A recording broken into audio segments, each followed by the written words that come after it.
La ménopause, théoriquement, c'est autour de la cinquantaine, mais il y a des ménopauses précoces qui peuvent survenir à 25 ans. Une ménopause, c'est quoi? C'est un arrêt de la sécrétion des ovaires.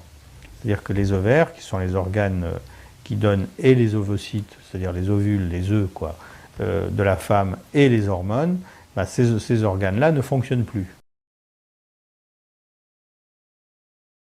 Une fois qu'on découvre ça, on dit « mais est-ce que dans votre famille, il y a eu déjà des ménopauses précoces ?»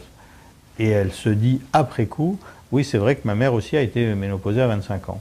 Et donc là, on se dit c'est quand même dommage, parce que d'abord, une mère qui est ménopausée à 25 ans, elle a intérêt à avertir ses filles en particulier.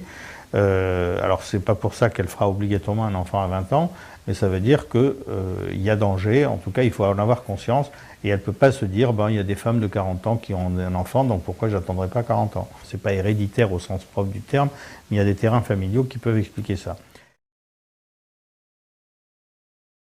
Quand à 25 ans, elles viennent parce qu'elles veulent un enfant, on fait un dosage hormonal et on découvre qu'elles sont ménopausées, et qu'une fois que c'est ménopausé, c'est définitif.